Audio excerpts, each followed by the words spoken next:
নমস্কার, আমি কুণাল ঘোষ। মুর্শিদাবাদের বিধায়ক হুমায়ুন কবিরকে নিয়ে একদম দু চারটি কথা। আমি হুমায়ুন কবিরের সঙ্গে কোনো তরজায় যেতে চাই না। যে ঘটনা ঘটছে, আমি আমার তৃণমূল কংগ্রেসের একজন সৈনিক হিসেবে আমি যেটুকু বলার সেই অংশটুকু নিবেদন করেছিলাম যে তৃণমূল কংগ্রেস মন্দির বা মসজিদ এগুলো তৈরির, গির্জা বা যার যার ধর্মে যা আছেন উপাসনা স্থল বিরোধী নয়। কোনো ব্যক্তি বা ব্যক্তিবর্গ তারা করতেই পারে, কিন্তু অন্য কোনো দলের প্ররোচনায় যদি এই ধর্ম এবং উপাসনা স্থলকে কোনো রাজনৈতিক চক্রান্ত বা প্ররোচনার কোনো একটা বৃহত্তর প্লটে পা দিয়ে কোনো ধরনের চেষ্টা হয়, তো সেটা মানুষের কাছে তুলে ধরার কথা আমরা বলতেই পারি। তো মন্দির হবে, মসজিদ হবে, গির্জা হবে, অন্যান্য উপাসনা স্থল যার মনে হয় করতেই পারেন, আগেও করেছেন, তার জন্য কাউকে শাস্তি দেওয়া হয়নি। কেন তৃণমূল কংগ্রেস একটা শৃঙ্খলা ভঙ্গের ব্যবস্থা নিয়েছে, সেটা যিনি নিয়েছেন জানেন। এটা আমি আমার দলের সৈনিক হিসেবে আমি বলেছি। এরপর দেখলাম হুমায়ুন কবির তিনি একটা বীর পুঙ্গবের মতো তিনি আমাকে আক্রমণ বা কটাক্ষ করলেন। ওই যে ওদের মুখপাত্র কি যেন আছে, মনে পড়ছে না গো, কি যেন আছে। তা আমি সাধারণত এই ধরনের লোকদের আমি মুখ লাগাতে চাই না, আমার মানে আমার রুচিতে বাধে। কিন্তু কেউ যদি অকারণ খোঁচাখুচি করতে চায়, মনে রাখবেন নাম তো ভুলে যাচ্ছেন, নামটা মনে করিয়ে দায়িত্বও কিন্তু আমার, কুণাল ঘোষ। তাহলে আপনি বলছেন মুখপাত্র কি যেন আছে, কি যেন ঘোষ, বা এরকম এটা কি একটা বলেছেন।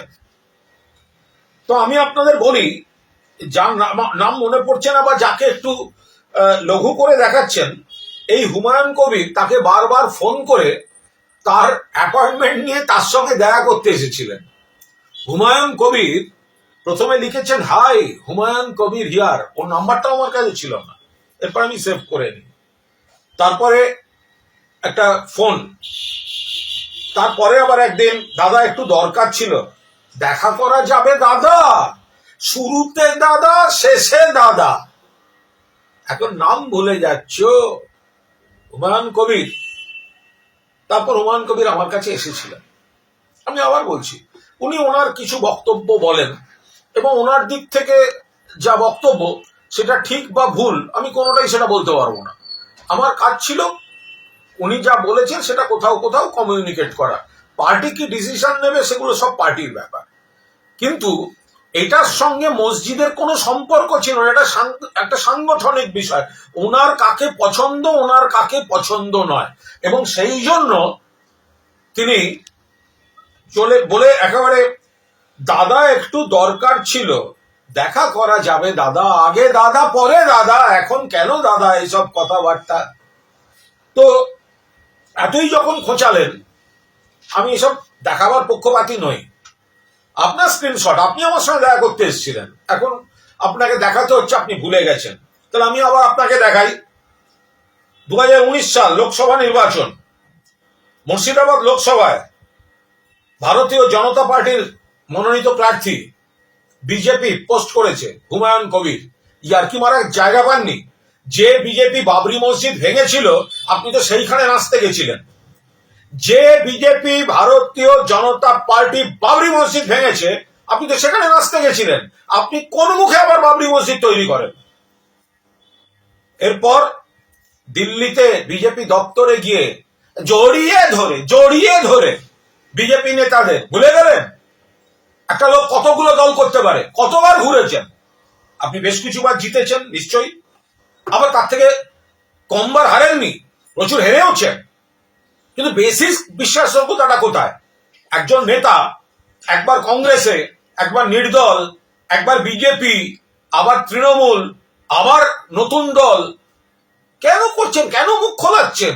আমি আপনার সঙ্গে তরজায় যেতে চাই না, কিন্তু আপনার যদি মনে হয় ওই ওদের কে মুখপাত্র, আরে ওদের কে মুখপাত্র মানে তুমি ভাই আমার সঙ্গে দেখা করতে এসেছিলে আমার অফিসে, সিসি ক্যামেরার ফুটেজ বের করবো? তখন মনে ছিল না কার সঙ্গে দেখা করতে যাচ্ছ? এবং তার সঙ্গে এই মসজিদ মন্দির এসবের কোনো সম্পর্ক ছিল না।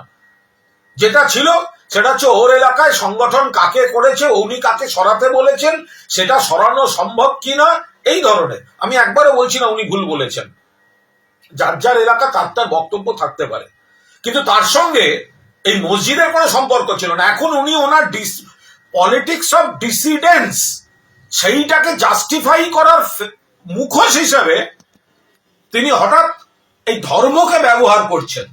যারা মাননীয় শ্রদ্ধেয় মুসলিম ধর্মগুরু আছেন তারা ভালো করে বলতে পারবেন যে বাবরি মসজিদ আর একটা এইভাবে করা যায় কিনা। বাবরি মসজিদ কেন নাম হয়েছিল, কিসের জন্য নাম হয়েছিল, সেটা আবার কিভাবে করা যায় আমি জানি না। আমরা মন্দির মসজিদ গির্জা কারোর বিরুদ্ধে নই। হুমায়ুন বাবুর ইচ্ছা হয়েছে মসজিদ করবেন, 100 বার করুন। আমি আমার পার্টির তরফ থেকে, আপনি আমার পার্টিকে অ্যাটাক করছেন, আমি পার্টির সৈনিক হিসাবে আমি আপনাকে আক্রমণ না করে আমি নীতিগত দু একটা বক্তব্য রেখেছি।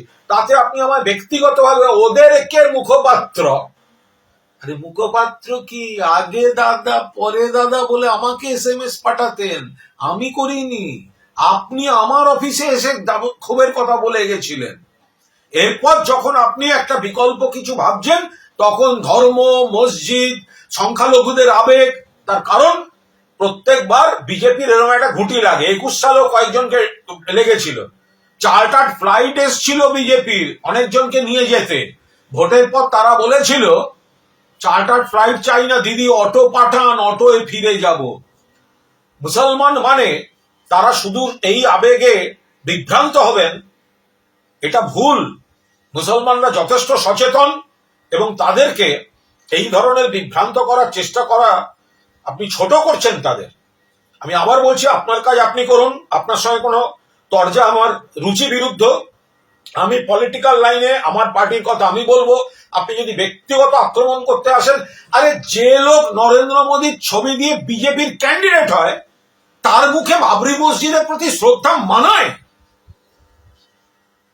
আমি হিন্দু হয়েও যদি সেই দিনকার 6 ডিসেম্বর 2092 কলঙ্ককে ক্ষমা করতে না পারি, আপনি সেটা ক্ষমা করে আপনি সেই বিজেপির ক্যান্ডিডেট হতে গেছিলেন, আর আপনি আজকে নাটকবাজি করছেন। যাই হোক, যা করবেন আপনি, আপনার ব্যাপার। শুধু আমাকে যদি ভুলে যাওয়ার ভান করেন, আমি একটা মাঝে মাঝে আমার মনে করিয়ে দেওয়ার আমার বিরাট একটা শখ কাজ করে। ঠিক আছে রোমান ভাই, দেখা হবে।